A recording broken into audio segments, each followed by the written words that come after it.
Welcome back into the Sports Source. This segment of our show brought to you by Benedict Construction. Summer is coming to a close, but that just means it's time to start thinking about next summer. How'd you like to enjoy the sunshine with a beautiful deck or patio like this? Nobody can do it like the remodel specialists at Benedict Construction. Give them a holler this week. All right. Over at the big board, we have a shot over there if we do, I went looking this offseason for 4 or 5 key stats that coaches use, that the numbers crunchers say really mean something in terms of telling the outcome of a game. And most of the things I found trace back to some variation of these. And we're going to run through these every year. First of all, field position after kickoffs. Doesn't include punts, after kickoffs. And you see where Tennessee had the advantage there. And in a game that you took to overtime and then won in overtime, any advantage was a big one. Point conversion inside the red zone, inside the 20.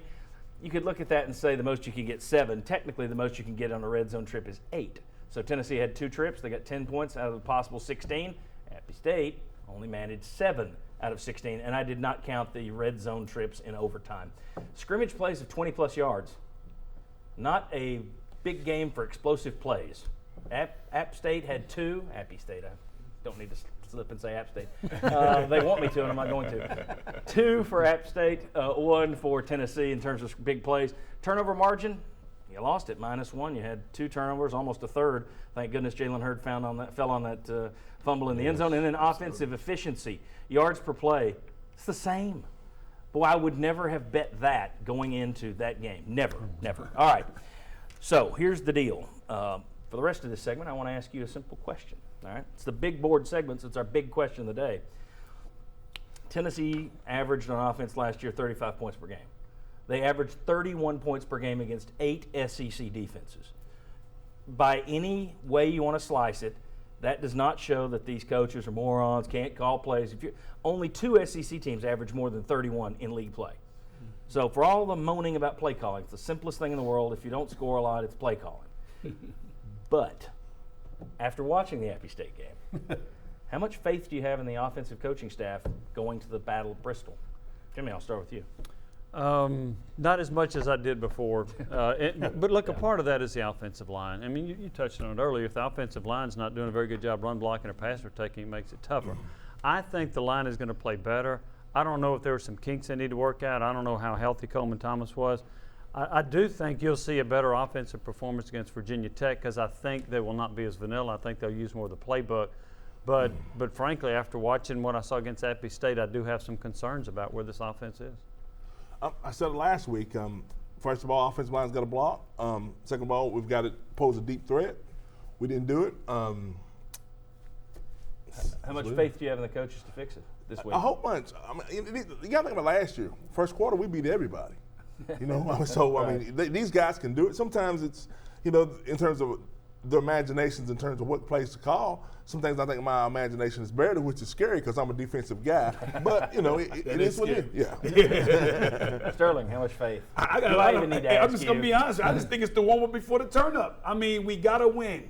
We got to win. I think we got a lot more offense to show, a lot more plays to show, a lot more formations, a lot more combinations to put the defenses in bad situations. So I know we got more in the playbook. I know we got more in store. I look forward to 35 points a game for the rest of the season. How much do you think coaches like to get wins? Coaches also like to be able to chew on their players a little bit. Most coaches. I don't know about this stat. But you got the win. You didn't play well.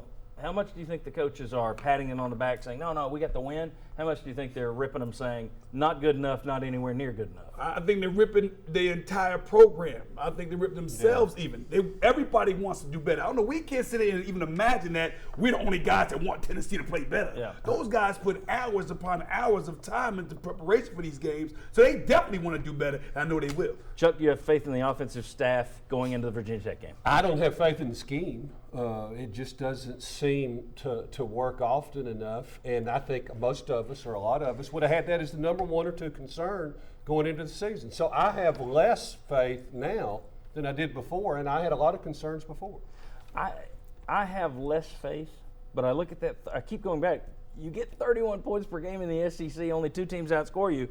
They know what they're doing. My problem where I'm questioned, and we'll see, I'll be happy to walk this back next week, but where I don't have faith is in development in certain areas. I haven't seen the offensive line get better. I haven't seen receivers year over year get better. I haven't seen Dobbs as a passer get better. Now, we have one game sample this year.